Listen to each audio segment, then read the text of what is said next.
Welcome back to Kings at the Table podcast. We're back at it. Juan, how did this last weekend go down? What'd you end up doing, man? Oh, man, I had a cool little weekend. Went camping and all, but, I had to be back in time to catch the games, man. Yeah, we went to Algo Bueno. We had a good turnout, man. Oh, yeah, that big shout out to everybody who showed up at Algo Bueno to help support and have a good time, watch that Sunday night game, even though, it wasn't too much of a game, if you ask me. Yeah, we'll get into that a little later. But like you said, shout out to Algo Bueno, too, though, Thank man. you guys very much for having us. We probably will be doing some more collabs. Oh, yeah, up. most definitely. So if you guys didn't make it to this one, please believe you guys can catch us on the next one. Hell yeah. Had a good couple giveaways out there, man. What was funny, though? You said Phil was talking about my boy. What'd he say? Oh, yeah, man. He said one of your boys, he was telling me, he was like, man, that dude used to be hella skinny. He got a little chubby, he did a move. And then, remember you were telling me, yeah, he got a little chunky. We all got kind of chunky and what this and that. But he looks dead on that dude, White Claw Gabe, bro. Dead on. I don't know who that is. Bro, he's hella funny. If you look him up on Instagram, his name is White Claw Gabe. And all he ever talks about is White Claws getting fucked up all the time.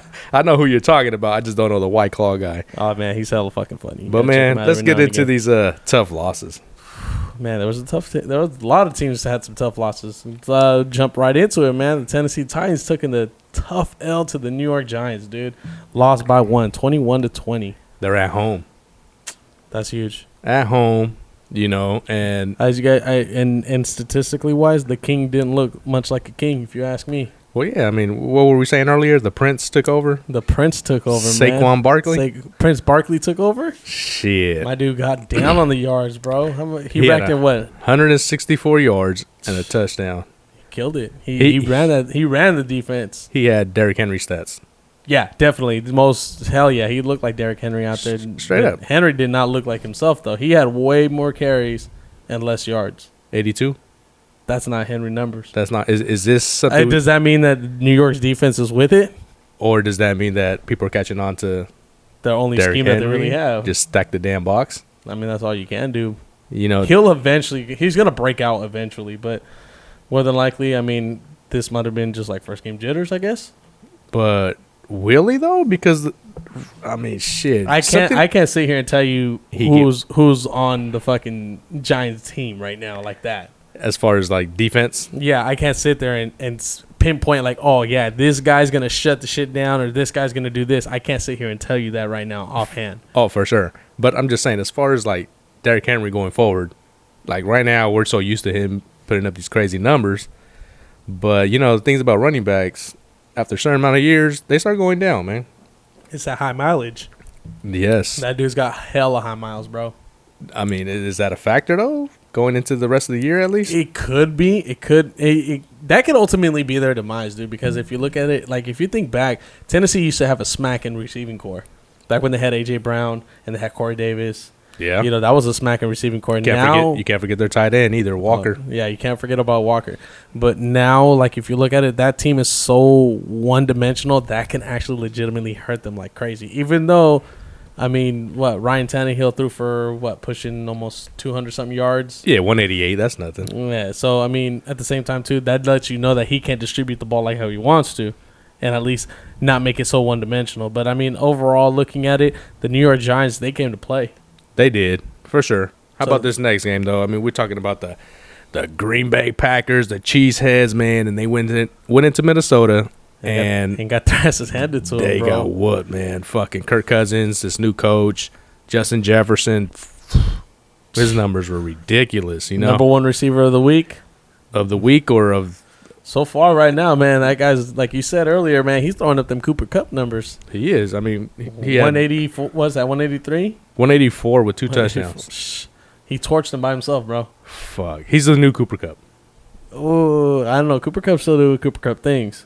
Okay, yeah, you're right. But he's up there as far as elite status. Like, a few years ago we were talking about, best receivers, Antonio Brown, DeAndre Hopkins, and Julio Jones. But now it's Cooper Kupp and this guy, Justin Jefferson. Jamar Chase. That's what I'm saying. Those are the three new guys. Those are the three fucking new guys coming into the season. In a sense of the way, you kind of had to see that one coming. Why is that, though? The Packers' defense, they're there. They're secondary. No, their secondary is solid. But, they got torched by Justin Jefferson by himself. Damn near like we were talking about. Like, every time you turn the TV on and the Vikings were on offense, Justin Jefferson was the fucking guy doing shit. He was handling shit. And did you hear what Aaron Rodgers said? He's Hall of Famer to another? Not that part, but he said Justin Jefferson is the best player in the NFL. Oh, that's super high praise. That's high praise on my part. Like, I don't think he's the best player. I'll say he's definitely top 3 in the wide receiver stat. Yeah, he's arguably one. You know, he could be one, but I mean, we can't take it away from Cooper Kupp. That's what I'm saying, arguably. But as far as me saying he's the new Cooper Kupp, I'm saying that he might break the record this year. That's a hot take, obviously. That's a real hot take. Let's write that one down in the books. Write that shit down. Put it on the board is what we say. Hell yeah. Justin Jefferson, I'm going to say it, is going to break Cooper Kupp's record. Oh, shit. That's a hot take. Fuck it. Because you know what? They just added the coordinator of the Rams, obviously. And we saw the Rams offense. I mean, we're going to get into it a little later. I don't even want to keep going about it. But the coordinator last year, the offense coordinator, is now the head coach of the Vikings. And you can now see the same plays with Justin Jefferson. And that's why he's getting all these targets. I mean, 9 targets is about average, but these explosive plays as far as 184 yards. That's crazy. And like you were saying, like, we could take away 50 yards from him and give him to Thielen, and my dude still has over 100 yards. Hell yeah. That's crazy shit. That is hella crazy. How about the Packers, though? They didn't show up. 7 points. 7 points. I mean, does that really let you know how much Devontae Adams hurt? Aaron Rodgers didn't even score a touchdown. That's fucking wild. That's crazy. But you know what? You know what we did last year, though, right? We counted him out. Week 1. Yeah. Because what happened, he got blown up by the Buccaneers. Yeah. And we were like, we never seen Rodgers like this. And what, he won MVP? Yep. And it's crazy because he damn near almost had the same stat line, minus the tuggy, but he almost had the same exact stat line as that first game. But I think this year's different. This time he doesn't have the safety blanket in Devontae Adams. No, he doesn't. And yeah, I don't know, man. That's scary. Now, like, kind of like reality really setting in, and you're really seeing shit going down and things moving around. I mean, it's kind of right there, but it's too early to count them out. It's too early to count him out. Yeah, not to really hit the panic button. Yeah, you know, we're not hitting it, but it's more of a. Put it this way: it's a flag. There's a flag up there. Yeah, it's up there. Like, it's gonna sit in the back of my mind, and then I mean, I'm sure everybody else too. It's something to pay attention to. Definitely. Now, if it spirals out, it's all bad. If we talk about something to pay attention to, I mean, Trey Lance. I think we're all paying attention to that guy. Yeah, I think he's gonna be the headline all year. You know what sucks? Because he's like such under a microscope with everybody and anybody. Yeah. Especially like Niner fans, like not even Niner fans, like all of us. Anybody else looking out from the outside in. Like, you're just like, wow, you really gave up the opportunity to give Jimmy G his starting job, and you're going to give it to Trey Lance knowing that he might not be ready for it. And obviously it showed he kind of wasn't ready for that spotlight kind of situation. Definitely. But Juan, last week, right, they came out with the captains, and I called you right away, or you called me, and we started talking, and I was like, hey, dude, did you hear that Trey Lance is not a captain? Which is a shocker because there's only 2 other teams besides the Niners. And those 2 teams were, I think it was the Texans and the Browns. Because they still don't have they don't have proven quarterbacks. Correct. And then we were saying, what is that saying? What's the message behind all that? Because a starting quarterback not being the captain, it's like... Dude, it's kind of a joke. It really is. And you sit there and you point it out to the NFL like, hey, this is our starting quarterback, but he's not a captain. He's not good enough to be a captain. And then I asked my coworker. He's a diehard Niner fan. I said, what's the meaning behind all this? And he had a good point, though. He said, you know what? He hasn't done anything. He hasn't proved anything. So why give him the captain? Why make him a captain? How does that show all the locker room? Like, what is that telling the locker room? Like, yeah, this guy's a captain now just because he's a starter, but he hasn't fucking done shit. Anything. So go earn your fucking spot. Show us that you are a captain, vocally and like showing it. That's kind of a surprise too, because I mean, I don't know if you caught a glimpse of it. They showed what's his name's little pep talk, Trevor Lawrence. They have a little glimpse of Trevor Lawrence's little pep talk, and I was like, man, this guy, you got to be kidding me. He's another fucking, he's a joke, man. Like he there was no motivation. He's like, all right, hey guys, let's go, let's do it. all right, let's go. I didn't see that. That's some bullshit. Like, I mean, like, you would feel like if you're going to be a captain, you got to show some kind of dedication, some kind of heart Motivation. to motivate your team to win this game. I mean, the funniest dude to do it, man, and it's funny as shit to say, is Jameis Winston. Yeah. Jameis Winston is the funniest dude, but yet he still can rally his troops. But, I mean, let's get into the game. You know, as far as the Niners losing to the Bears, going into Chicago. Now, for all you Niner fans who are like, oh, because of the weather and blah, blah, blah. The Chicago Bears had to play in the same weather. Yeah, no they fucking had to play. excuses. They had to do the same exact things you guys did. They executed better, and that's all there is to it. Straight up, man. You can't make a weather an excuse, man. Every fucking body. You're playing football. You know, You're not playing fucking golf, tennis. You know, the game's not going to get delayed unless there's fucking lightning and someone could get struck. Yeah, that's the only time you can get that get out of jail free card, I guess you want to call it. But at the same time, you play to win the game. Ain't that what the man Herm Edwards said? Yes, he did, man. You play to win the game, so you got to go out there every week. You got to perform. You got to do what you got to do. And for the Niners using the weather excuse, bullshit, man. Straight up. You gotta play. But the crazy thing is the whole Debo thing. Yeah. As far as I don't want to rush the ball like that. I'm a wide receiver, blah blah blah. But yet, who kind of led the league led the team in rush? Yeah, the whole offseason of him and his contract negotiations was he doesn't want to run the ball. And that's what they still do with him. He did 8 carries, 52 yards. He was 2 yards away from having the most rushing yards. And don't get me wrong, he's a beast. But you did say he has incentives. So he's getting paid. You don't care. Yeah, he getting paid. You don't care. For sure. This isn't a panic button either. This is just... It could be. Why is that? It might be. Because, I mean, this was a game that they were supposed to win. Okay. There's games that you go into, we're supposed to win this game. We're going that route. We could go that route. Yeah, I know. So... I know. Why didn't they win? Oh, I feel they weren't ready. Trey Lance was not ready. It's a little touching close to home for me right now. But, I know. But Don't worry. We'll get into that. We'll get into that. But I think you could kind of say it's a little bit of a panic button because you're putting all your trust in the guy Trey Lance. Yeah. That's a lot of trust. As far as his performance, I didn't think he's... So what happens if he does this again? And then they're playing Seattle division game. Yeah. And we all know that for some fucking weird reason, the Niners can't beat the fucking Seahawks. But I mean that could be due to Russ or whatever and all this and that. But let's point out the fact that they didn't have Kittle. That's huge. That is really huge. And that's a security blanket, blocking and a jump off and passes, everything. And their running back got hurt. Mitchell. He's out for 2 months. Like you said, though, it seems but they're deep, and for some reason, it always seems like the Niners are deep in the running back position. They always got guys that come out like, oh, fuck, they got this guy, he's fucking kicking ass, or this guy, or this guy. They always have that kind of backup stability. But it's the system they run. Definitely. The next man up. Yep. So, yeah, that's the Niners. That was a tough one for the Niners, though, because they were winning at one point, and then they just blew it. They blew it. The next game is... Oh, man. I don't even want to say it. Shit. Let's go ahead and talk about it. That Monday night game, man. Rich, you're still feeling it from that game, man. I know you're still feeling it. We're going to go ahead and talk about the Broncos and the Seahawks. Russ is welcome back home. Yeah. Did you hear what our coach already said today? The most embarrassing thing you can say as a coach? Definitely should have gone for it. Just not one of those things you look back at it and you say, of course we should go for it. We missed the field goal. Fucking clown, man. Fucking joke. That's a big joke, dude. Straight up. I think that one possibly could be tied with like the worst one of this week. As far as the loss, the toughest loss, because you got your franchise quarterback, $260 million quarterback, and who's got amazing stats. What's his stats on fourth downs? Like, it's ridiculous.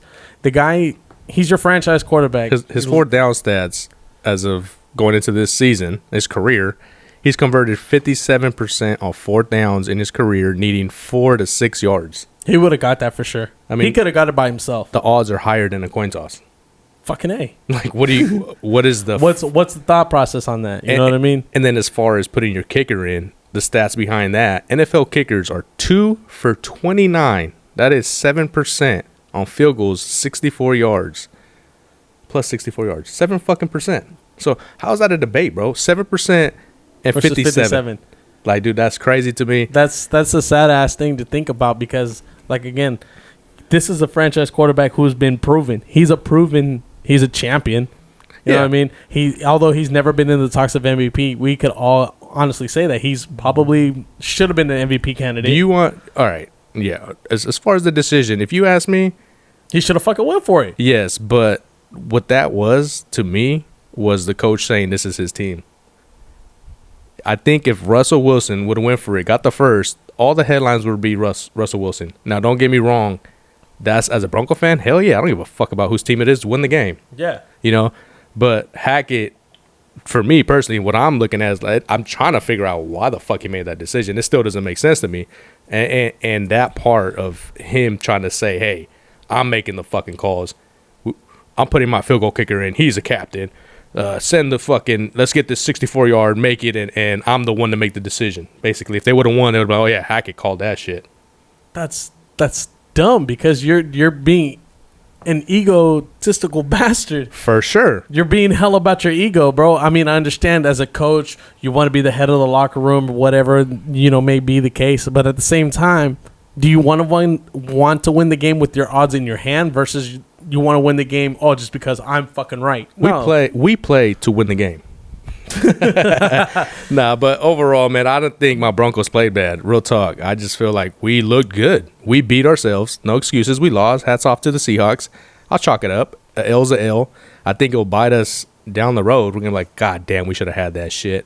But as far as our offense, we look good. Straight up. If you look at the goal line shit, the 2 fumbles. Fuck. Yeah, let's not get into that. Fuck. Those were some fucking killers. Killers, man. And those 2 fumbles, that's 2 touchdowns if you really look at it. We'll be singing a different story right now. Different story. 30-17. That sounds about right to me based on how the game went to me other than those 2 fumbles. So I'm not really worried. I'm just looking down the road like this game's going to cost us. Just hope it doesn't come back and bite you in the ass. For sure, man. Especially with your division, man. Yeah. But, shit, divisions. NFC West. The Rams. That was a fucking embarrassing loss at some point. Buffalo fucking stampeded on that ass. But, yeah, the Rams, man. They, for some reason, I feel like these Super Bowl teams, we'll get into the other one, but it looked like they had hangovers. Just a little bit. Like, they didn't have no motivation. They had a little bit too much champagne. Yeah. Flowing through them. Obviously not taking away from the Bills. They look great. No, yeah, they look good all the way around. Even with all the turnovers, they still were able to fucking handle their business. Definitely look like Josh Allen fucking running like an MVP right now. Yeah. I mean, week 1, anybody could look like an MVP. I mean, look at Patrick Mahomes. He had an outstanding game too, but not taking anything away from Josh Allen. I thought he was on the money all the game. Yeah, the Bills are favorites right now. Yeah, most hands definitely. down. From week 1, that's the only team that really stood out. I mean, you could throw in the Chargers and maybe who else? The Chiefs. The Chiefs. Patty Mahomes threw for 5 tuggies. Yeah, he did against the Cardinals defense. Yep. But yeah, Rams. Back to the Rams, dude. Like the Rams, I think even you said it. They should have been a lot better than what they should have been, and to only throw up 10 points. Even with Matthew Stafford coming back from his little surgery that he had in the offseason and him saying that, my elbow feels way better than it does. Obviously, it did not show in that game against the Bills. It didn't. He had 3 interceptions. The Bills applied that pressure down in that front box. They were getting back there and getting to him. Now, that's what stood out the most was the Rams' offensive line. Now they were getting pushed around like it was nothing. Like, yeah, nothing. Von Miller was in there. That's your boy. Yeah, it is my boy. Shout out to Von. Stafford didn't have no time to throw at all. And you look into last season, that's what their strengths were. Yeah, that was their bread and butter. Stafford was back there, had all the time, and Cooper Kupp balled out though. I mean, he's gonna have to. That's for right now until they can figure out the rest of their situation with the receiving core. And the other thing that stood out, man, is what the hell is going on with the running back situation? That's something that I did mention before. Cam Akers. Cam Akers only had what? 3 carries, 0 yards. Fuck. And people took him hella high. Who got more? And Henderson had all the fucking carries. Shout out to Henderson. He did his thing. Whatever he could. Shout out to Henderson. Wasn't much, but he tried. But how about fucking Allen Robinson? He had what the fuck? 1 reception, 12 yards. Like, you just added him. It's supposed to be a key addition. I think he's a solid receiver. Now I'm not sure what's going on. He could fit perfectly in their fucking receiving core. That's the other thing that's kind of funny because what the fuck? What is he for? I mean, Cooper Kupp can't do it by himself. Yeah, straight up. Like, what is he for? This week 1, that should be above his One head. fucking catch. What is he for? That's what it is. Yeah, what is he here for? Yeah, he just shows up and gets paid, and that's it. And all right, cool. One catch. All right, I'm done, coach. Do you know Brandon Powell? Never heard of him. He had the same amount of catches and same amount of yards as Robinson. Give that guy the highlight reel. What is he here for? What is he? Their job is to get one catch and sit on the sideline for the rest of the game. God damn. But, I mean. Overall, man, that was a tough loss for the Rams. I mean, they weren't that team. Yeah. Again. And speaking about what are they here for? What is he here for? I mean, what are the Cowboys here for? The only team in the NFL this week to not score a fucking touchdown. That's a fucking joke. What? I mean, it's always Cowboys this, Cowboys that. I mean, I was that guy last week on the top 5. Yeah, you took the Cowboys. I did. Yep. You know, that hurt me. But I mean, at the same time, they did not show up whatsoever offensively. They could not move the fucking ball to save their goddamn lives. Everything went wrong for them offensively. Defense tried to stick in the game, but shit, they just got fucking murdered by Leonard Fournette. I feel like the defense was solid, though. The defense did their thing as much as they possibly could, but at the same time, we obviously saw how weak that Dallas Cowboy offensive line is because they were sitting in that backfield all fucking day. If you asked me before the game and told me the Buccaneers will have 19 points, I would probably say the Cowboys are going to win that game. I can see that. You see what I'm saying? Like, the defense did what they had to do. Now, Prescott did get hurt, but that was later on in the game. Yeah. Like, we're not going to use that excuse, right? I mean, you can't use that excuse, really. I mean, he gave you a first half, at least. So, I mean, a touchdown at least is something rather than nothing. now, how about CD Lamb, though? 2 receptions, 29 yards? I mean, does that mean that he doesn't? I think what that is he he's here so for? used to. What is he here for? Man. He's I just show up. Yeah, I mean, shit. And then Ezekiel Elliott. You know, That's another thing. he had a lot to prove and only had 50 yards. That hurts. That hurts his value. And that's the one thing that I was trying to say that was going to help him. But obviously that didn't go that way. Tony Pollard didn't do nothing either. Now, hold on, let me ask you this. All right, this is put your No, I will not take the Cowboys at all anymore this season. fuck. Hold on, what are you here for? Fuck. You're gonna put your cowboy hat on, okay? Okay, let's do it. And you're a GM, you know. Yeehaw. Yeah, fuck the head coach, GM right now. And Dak Prescott is hurt once again. He's out, projected 4 weeks. Fuck. All right. What do you do right now? Do you stick with your backup? Do you make a move? I don't think you rush into the panic mode. I think you let homeboy run another one, Cooper Rush. You let him run another one, see how that shit plays out, and then, I mean, look and see what you got, and then evaluate your situation, then go from there. But I wouldn't jump the gun right away. what, as far as jumping the gun though, like what makes it jumping the gun if you're just gonna add a backup quarterback, a more talented one than Cooper Rush? Well, that's the thing. I mean, check out, see what's available at the time. Okay, but Check out free agency. You got your boy Kaepernick coming out. I mean, he's an option. I mean, not the best option, I guess you could say, but I mean, the guy does have NFL experience. I don't say. I mean, I watched First Take, and they even said as far as Kaepernick. I mean, I think we have to put an end to that because he hasn't played in hell of years, and just to keep throwing him out there saying he has a chance, you know, getting into the football tempo and the speed of the game, that's tough, man. Yeah. I mean, they could always, like you said, put on your cowboy hat and fucking see what's available and make a trade for it. Yeah. I mean, if you're really looking for something, I mean, you can find a diamond in the rough. Who fucking knows? There's players out there though. You got Garoppolo, I mean, you could take Nick Foles is still available. Huntley from the Ravens. That's a good fit. I don't know about Huntley. You'll get Dalton back. A chance. I mean, Fitzpatrick. fucking bring him out of retirement. Fucking not? throw another jersey on him. This is my thing though. Like, Fucking bring Tony Romo back. Fuck it. shit. But yeah. As far as you not making a move, to me, is basically saying like we're okay with Cooper Rush and we still think we can make the playoffs. You have, I mean, as a GM though, you're a GM, right? I mean, you got to do what you got to do. So I mean, if there's a guy available and it's not that much of a price, fuck it. Why not take the risk? At least you'd have a veteran-proven quarterback that's available right now. Now, do you think this is kind of just throwing it out there. Can Jimmy G? I know it would cause a lot in the locker room, but I would kind of like seeing Jimmy G with the Cowboys. That's bold. I would like to see it. Does he really fit the system? I think he fits the system. I think it would cause a bigger rivalry between the Niners and Cowboys. Fuck, they wouldn't be able to fucking wait for that game. Exactly. As far as Jimmy G couldn't wait for that game. But oh, hell no, you wouldn't be able to wait. I don't think it's going to happen. Obviously, it's going to cause a lot in the locker room. Yeah. But, I don't know. What about you? What do you think? What they should do? Yeah. I think they need a trade. They're not going to because fucking Jerry Jones is all up on fucking Prescott's you know what. But come on, dude. Prescott hasn't won you a playoff game, or has he? No, hell no, he hasn't. Cowboys haven't won a playoff game in years. I think they did win one. When? Last year, didn't they? They had to win one, I think, last year. They played the Niners. First game, huh? Yeah. Oh, yeah, no. The fat ass fucking hell.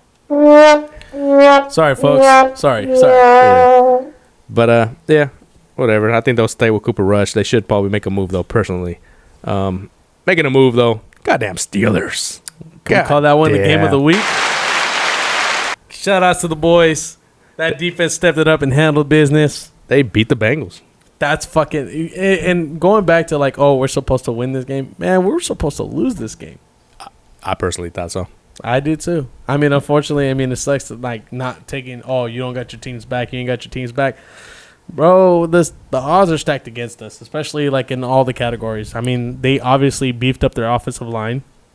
And for us to still be able to get back there and do what we did defensively, that just lets you know that our defense is still for real. How about the 4 interceptions? It was, yeah. That's fucking huge. On Burrow. And you know what? I'll be fucking bull-chested to say it, bro. We don't have DBs like that. We don't. So what caused it? The pass rush? I would say the pass rush. And a lot of the times, if you looked at it, like, Burrow was kind of like scared out there a little bit. It almost seemed like he was a little nervous or whatever. You like almost looked like, oh, I'm a rookie type of first fucking jitters and shit like that. Rust.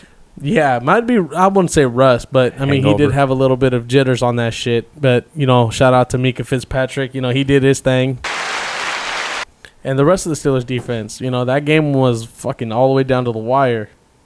That shit was crazy, man. Jamar Chase did work. They had a chance to win the game. They should have won the game, bro. Like, that game went down to the extra point. But this is what gets me, Juan. I mean, to get deeper into the game, 4 interceptions, and I think it was a couple fumbles. He had a fumble, too.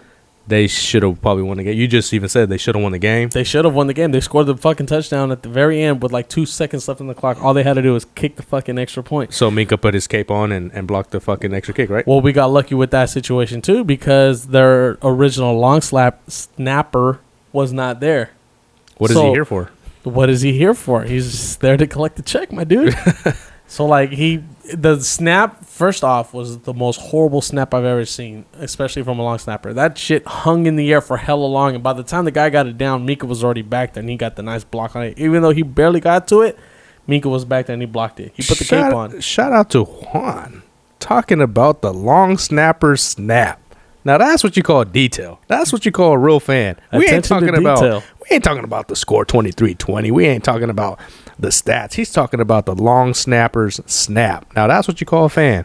Hey man, you got to pay attention to these little things because that's ultimately what helped you win the game. And that seriously, that one helped us win that game. It wasn't the fact that homeboy missed 2 field goals, especially like in overtime. Yeah, that shit was crazy. They missed 2 field goals and we missed one. Fucking Boswell's fucking field goal smacked the pole. God damn it. I thought it was over. Yeah. It should have been over right then and there, but no, we had to sit there and that shit was traumatizing a little bit. Yeah, well, Juan, let me ask you this, because like I just said, the 4 interceptions and a fumble, barely won the game. How are you feeling, though, as far as a Steeler fan and then going into this next week? It's a huge win, but is it like, hell yeah, we're that team? Or is it like, okay. Our offense still has a lot to prove. The offense really has a lot to prove. Trubisky, he played right. No interceptions. He got a tuggy. But again, the offense did not move. Like we never had a good tempo offensively. We got lucky with ball positioning, with the interceptions and the punts and things like that sort. But other than that, like, we really weren't like, oh yeah, offensive juggernauts. What happened to Najee though? 10 carries, 23 yards. He got hurt. What's he here for? What's shit? He's hopefully gonna get paid big bucks soon, but I mean, he's got to prove it. He's real quick though. My bad. Claypool had 36 yards rushing. I didn't really see that part. Like, what was that about? Is he the new Debo? He's like a Debo. I guess you could say he's the pre-Debo without all the extra super fucking big rushes and big moves. But, I mean, we've been using him like a Debo if you really look back at it. Since he came since we drafted him, he's been used in that type of situations. That's sick, though. I mean, last year I didn't quite see him rushing that much, though. I mean, to have 6 carries, that's... Do you not remember his 4 TD game that he got? Yeah, that was early in the season, right? Yeah, against the Eagles. He rushed, I think, 3 of those in. Okay, but after that, you guys got away from it. So no, we still kept using him like that. That's the crazy thing about it. But he didn't get the attention as Debo because Debo would get huge gains on the ground when he would run it like that. But Claypool would get us those little fucking first downs or the tuggies or whatever. I like the idea of using him as that, though. He's a big body, man. Yep. I mean, why not use him like that? But, you know, there's a lot of takeaways that came in from that game. I mean, TJ Watt, he got hurt. That's a big hurt. God damn it. And then Cam Hayward also got hurt. Man. Shit. I mean, we're taking little hits here and there, but hopefully we bounce back and everything gets all good. And TJ's only hopefully out for 6 weeks, but those 6 weeks are going to be tough ones. Hell yeah. Well, I mean, I think we covered all the tough losses this week and game of the week. Yep. I think that's a good one. So that's all we got today here for Kings at the Table for the tough losses and the game of the week. All right. That's the recap, man. Thank y'all for tuning in. See you guys on the next one. Gone.